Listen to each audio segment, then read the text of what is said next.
bersolawat kepada Rasulullah dengan mengucapkan Allahumma salli ala Sayyidina Muhammad wa ala ali Sayyidina Muhammad. Anak raja memakai katun bercorak burung merpati.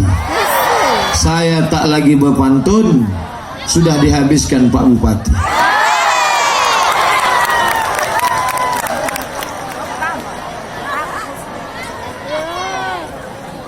Saya tadi makan bersama Pak Bupati, Bapak Wakil Bupati, Bapak Anggota DPR RI, Bapak Dandim, Bapak Kapolres. Hangat suasana walaupun hujan lebat.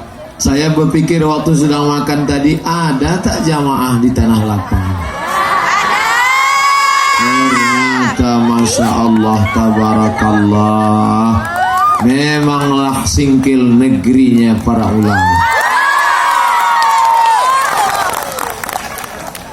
Saya diminta untuk menjelaskan tentang Syekh Abdul Rauf Singkil, bercerita tentang Syekh Abdul Rauf Singkil di negeri lain biasa, tapi disuruh cerita Syekh Abdul Rauf Singkil di kampung halamannya, ini sama dengan mengajar itik berenang menggarami air laut. Nampaknya panitia ini mau ngerjai saya. Jadi saya ceritakan yang saya tahu aja lah ya, boleh? Boleh. Syekh Abdul Rauf Singkil punya ayah bernama Syekh Ali Al-Fansuri, saudara kandung dari Syekh Hamzah Al-Fansuri As-Singkili, meninggal pada tahun 1693 Masehi. Mudah mengingat tahun lahirnya 1615. Berapa? 1615. Jangan nanti habis tabligh akbar terbalik. Kapan lahirnya? 1516. Sekarang 2000. Kalau hidup Syekh Abdul Rauf Singkili sekarang umurnya 404 tahun.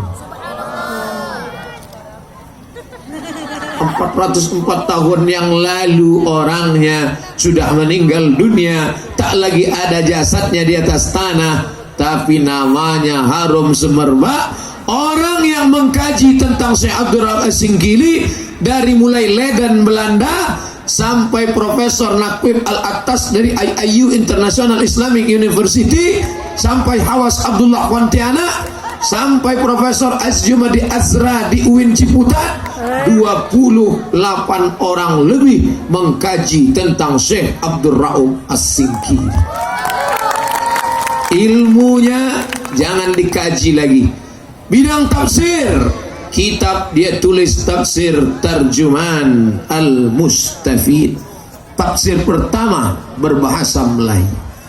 Dalam bidang hadis ditulisnya kitab Al-Mawa'iz Al-Badi'ah, hadis Rasulullah Sallallahu Alaihi Wasallam. Ada dua kitab hadis, kitab Arba'in Nawawi, 40 hadis ditulis Imam Nawawi, dijelaskan, ditafsirkan, disyarahkan oleh Syekh Abdul Rauf As-Singkili dalam syarah Al-Latif min Ahadis Arba'in lil Imamin Nawawi. Dalam bidang tasawuf jangan diragukan lagi, dia mengambil tarekat Syattariyah dari gurunya bernama Imam Al-Qushashi. Imam Al-Qushashi murid langsung dari Imam Al-Qurani di Masjid Nabawi, kota Al-Madinah Al-Munawwarah. Kata Syekh Imam Al-Qushashi, murid Imam Al-Ibrahim Al-Qurani, wahai Abdul Rauf As-Singkili, sekarang engkau sudah kuangkat menjadi Syekh Mursyid, pulanglah engkau ke negerimu. Maka pulanglah dia ke Banda Aceh, diangkat oleh Ratu Safiyatuddin menjadi mufti. Tidak boleh satu orang pun di bumi Aceh ini berfatwa sebelum keluar fatwa dari Syekh Abdul Rauf As-Singkili, ulama besar.